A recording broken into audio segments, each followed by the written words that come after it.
Hey everyone, Ryan from the Rad Owners Forum, and today I wanted to talk about safety on your electric bike. This is something that we personally think a lot about. We live in a city that isn't overly bike friendly as some like bigger cities that have a lot of infrastructure, so drivers aren't as used to seeing bikes on the road. So this is something that we feel is very important. Everything I'm about to go through is not meant to be a comprehensive list. It's just to get you thinking about safety. And if you have any other ideas, please leave them in the comments for other people to kind of read how you view safety on your e-bike. I think just generally on an e-bike, these are heavier bikes. You're going up to 20 miles per hour, and you want to make sure that you're being safe. So first I'll start off with some of the things that aren't related to accessories on the bike. So one thing that we're always thinking about when we're riding is you want to be a predictable rider. So you don't want to kind of be taking turns when drivers might not expect you to. To go along with that, that's hand signals as well. I think generally a lot of drivers aren't actually aware of what hand signals bikers use. So if we're turning, we use the arm left and right, and that seems to be pretty good. People then understand where you're going to go.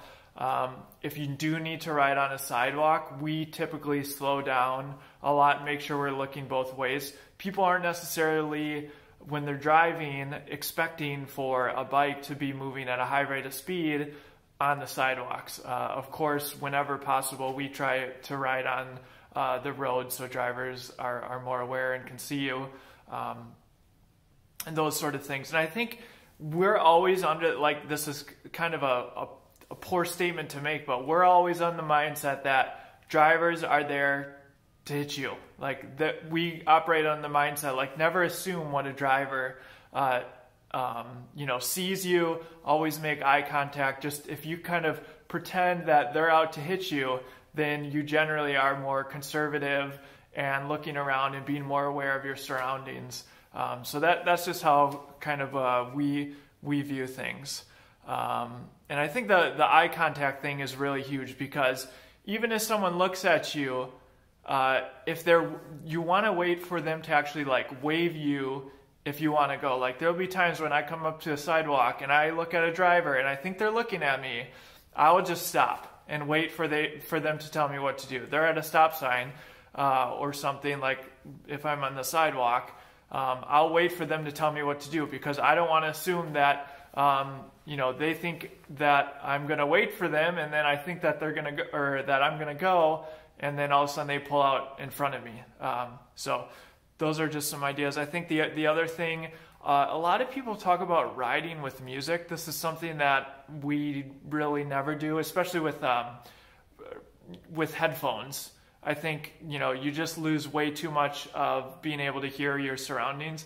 So if we listen to music, we'll use our cell phone mount on the front, and we'll just turn up the volume, so you can still hear what's going on, but, we can still enjoy some music, especially if we're not on a major road. If we're on a trail, we'll do that. But we've never used headphones, not even just like putting one in. We don't want to take that risk.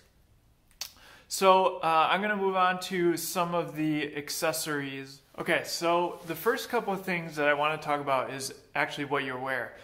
So you can see actually on the top of my helmet I have a light mounted.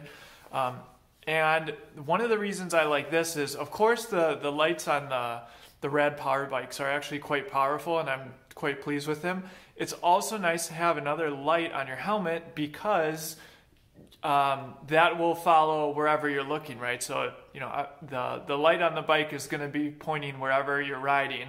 But this you can use especially if you're riding in the dark for safety, it's great. The one I have on actually has a flashing mode. That's convenient too if you don't necessarily need the strong beam of light. And you can get one with really high lumens.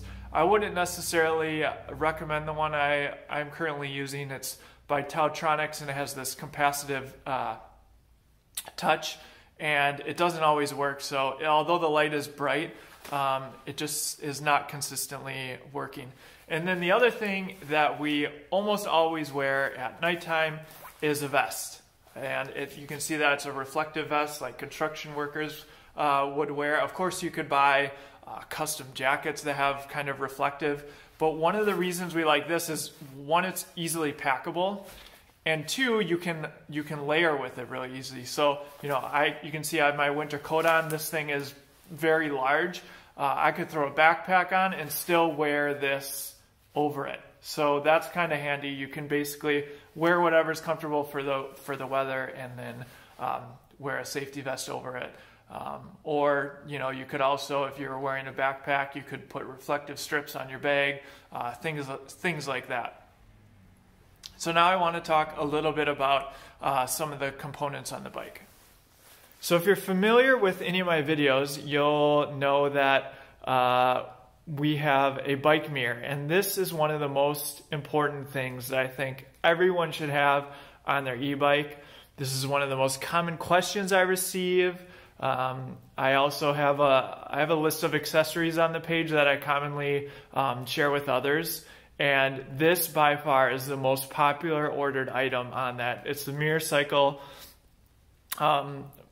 mount, and it mounts to the handlebars here. It fits every model just off the shelf, with the exception of the Rad Runner, and it's really easy to adjust. My wife and I are obviously different heights, so it's nice, like we can both hop on here, adjust it, really nice and easy, and it's cheap. I mean, $10 to $12. So that's, I think, one of the most important things you can do. It's so nice to be able to see traffic. You can see if someone's going to get over. You can adjust to what you see drivers behind you doing. So highly recommend that. The other thing is, all the Rad power bikes, you can't see it, but they come with a bell. I think the bell's okay. It's going to be a little bit muffled if I hit it here, but drivers aren't necessarily going to hear you. It's great for letting pedestrians know that you're behind them. We use that quite a bit, or just saying hi. A lot of times when we're just riding past people and they see us, we give them a nice friendly bell ding. They do make different types of horns. They make like air horns. I'm pretty sure there's some battery operated ones. There's ones that can be as loud as a car horn. So I know some people use that so that they can get drivers' attention. That's not something that I've purchased just yet. And I think the other thing I wanted to quickly mention, if you have a 2019 or newer Rad power bike, you're probably already familiar and already have wheels with the reflective sidewalls. These are actually my studded tires, which came with the reflective sidewalls. The stock tires on the 2018 did not come with that, and I think it is really nice. I mean, when the car shines their lights on these, they light up pretty bright. So if you're replacing your tires, that's something I would still look for. You can also buy spoke reflectors, and they just snap on here. There's some on Amazon. I will make sure that those are on my recommended accessories list. I've seen other people use them. They make them in different colors, and that just kind of adds to the visibility.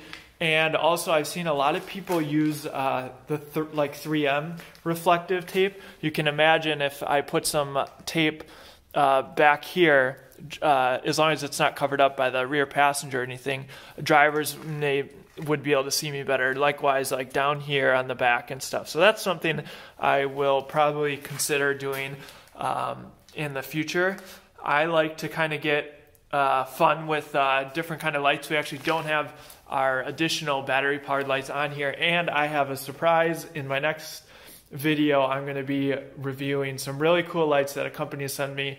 I'm very excited about that. So I think the more lights, it's something that you can kind of have fun with, and it helps with visibility. So definitely something to consider. And then just a couple more items on my list here. I think, as you ride your e-bike, you want to make sure that your brake pads still have aren't completely worn out and still have some left on there. We replaced ours at around, I want to say 1,500 miles, but you can kind of check. And really, I think it was the rear ones that were quite a bit worse than the front ones. We always always brake first with your rear one before the front one. So you just want to keep an eye on that. I mean, if you're going 20 miles an hour, if you have a passenger or a lot of load, especially on the wagon, you want to make sure you have that stopping power. So definitely something maintenance-wise to keep an eye on. When we are riding the bike, we always make sure that we are wearing closed-toed shoes. I think probably a lot of people fall into the trap of when the weather's really nice, they just want to hop on their bike, they're wearing sandals or something. And I just think that it's just too much of a risk, especially when you're traveling at high rates of speed, chance for stub toes. Even in the back passenger, whenever my wife and I are riding this, we are always wearing something that's closed-toed just for safety reasons. And then maybe something that other folks don't necessarily think about. We always keep an eye on like what pants we're wearing when we're pedaling. We don't want our pants to get stuck in the front chain ring here. And I think, you know, if I have, like, sometimes I'll wear my snow pants. I just think you need to be more aware of what it is. You know, they make some ties that you can put around your ankle to make sure your pants aren't too loose down there. And the wagon here has a kind of guard which helps prevent that from happening, but just something to think about. So I hope that helps a little bit when you think about safety when it comes to riding your electric bike. Obviously this focused a little bit more on rad power bikes and some of the things that they include. Wanted to thank everyone for watching. I will include a link to my recommended accessories. That will include links to some of the items that I talked about here. And yeah, safe riding, everyone. And please let me know if you have any other safety tips in the comments below. Thanks again for watching. Hey everyone, hope you enjoyed that video. If you want to support what I'm doing with the Rad Owners Forum and some of the content that I'm producing, here's 3 easy ways that you can do so. Number 1, you can, if you're buying a Rad Power bike, you can earn a $50 Amazon gift card. I will also receive one. There's a link in the description below, also on my website, radowners.com.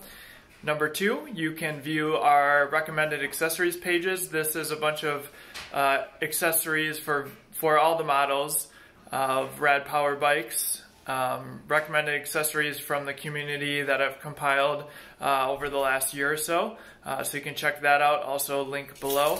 And third, obviously, you can just join the forum, become a member, ask questions, and share your experience with others. Thanks again for watching.